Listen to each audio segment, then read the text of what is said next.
Welcome to The Explainer. Today we're taking a micro to macro journey into beta thalassemia. We're going to start right down at the genetic pathophysiology and follow that cascade all the way up to its systemic impact on the human body. Let's just jump right in. Okay, let's dive into this. Here's our logical roadmap for today. We'll cover what beta thalassemia is, the genetic mutation behind it, the domino effect it causes, the signs and symptoms, diagnosing the disorder, and wrap up with treatment and management. Section 1. What is beta thalassemia? Defining the disorder. So at its core, beta thalassemia is a genetic disorder causing a real deficiency in the production of beta globin chains. And these chains are absolutely crucial parts of hemoglobin. That's the protein in your red blood cells responsible for carrying oxygen throughout your entire body. From a geographic standpoint, this genetic disorder is most commonly seen in Mediterranean, African, and Southeast Asian populations. To really grasp what's going wrong, we need to look at how normal hemoglobin is built. Think of it like building blocks. Normally, hemoglobin is made up of 4 globin chains, each bound to a heme group.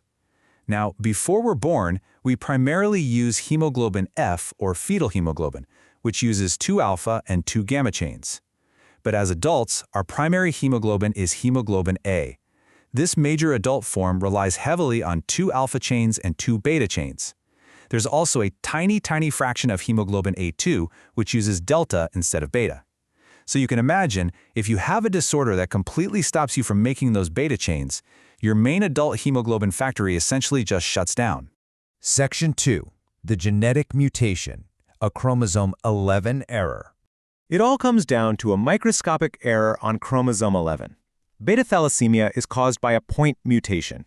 That means literally just a single nucleotide in the DNA is swapped out for another one within the beta globin gene. This usually happens right in the promoter sequences or splice sites. Basically, it completely messes up the instructions, the mRNA. So the cells end up producing way too few beta chains, or honestly, none at all. Now, inheritance patterns completely dictate the clinical outcome here. Because this is an autosomal recessive disease, you need 2 mutated copies, one from each parent, to develop the severe form. If you inherit just 1 mutated gene, you have beta thalassemia minor. Your body still struggles a little bit with beta chain production, but you're usually completely asymptomatic.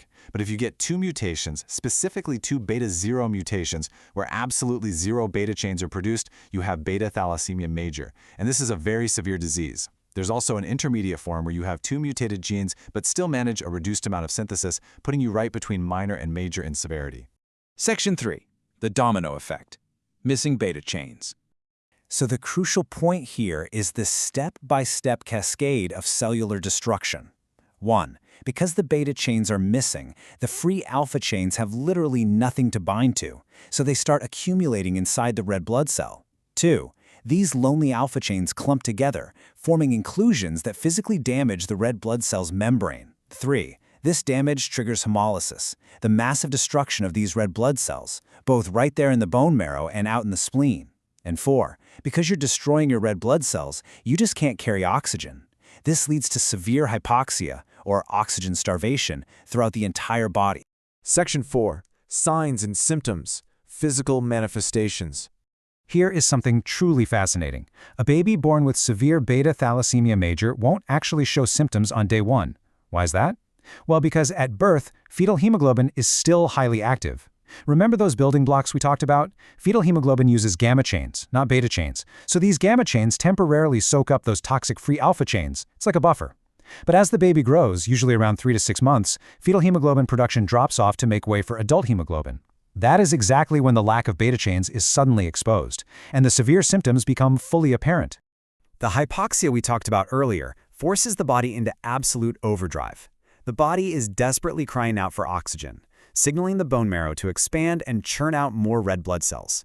This massive bone marrow expansion physically alters the bones, especially in the skull and face. It leads to an enlarged forehead and cheekbones, sometimes clinically referred to as chipmunk faces. And if you look at a skull X-ray, the expanded marrow creates these fine, hair-like bone projections. Radiologists vividly describe this as a hair-on-end or crew-cut appearance. But the damage isn't just in the bones, right?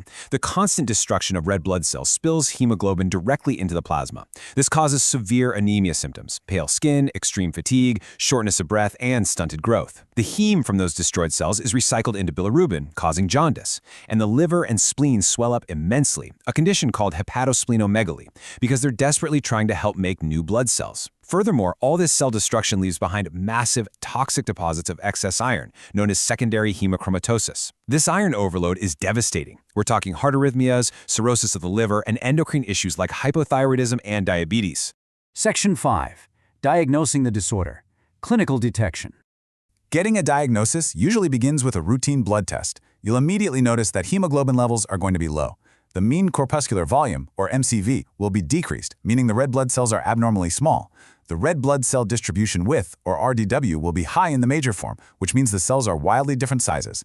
Interestingly, RDW is often normal in the minor form, so it acts as a really great differentiator. Finally, because of all that red blood cell destruction, serum iron, ferritin, and transferrin saturation will all read abnormally high.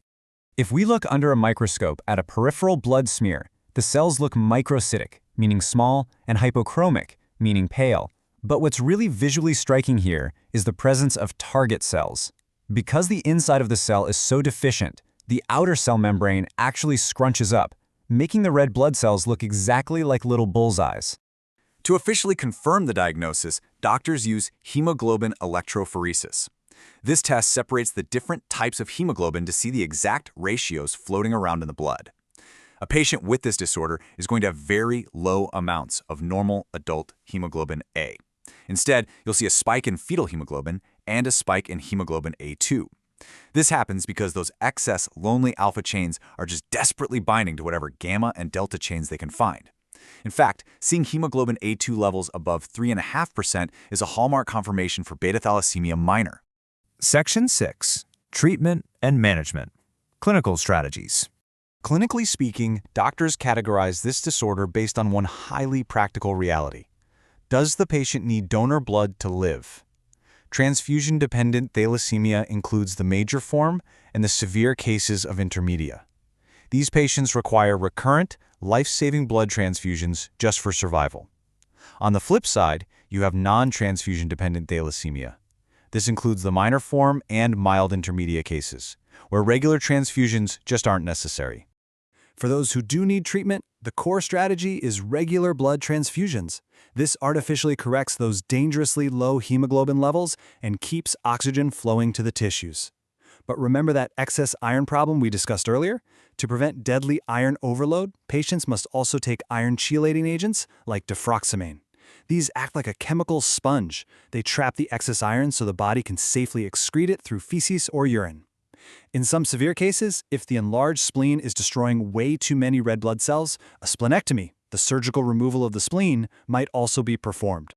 Which brings us to a really thought-provoking conclusion for this explainer: the treatment paradox. How do you manage a patient's deadly iron overload when the primary treatment keeping them alive, regular blood transfusions, is exactly what's pumping even more iron into their system? It is an incredibly delicate, lifelong balancing act of treating severe anemia on one hand and combating the toxicity of that very treatment on the other. It really makes you appreciate the profound complexity of the human body and the everyday challenges of managing genetic disease. Thank you so much for exploring this topic with me today.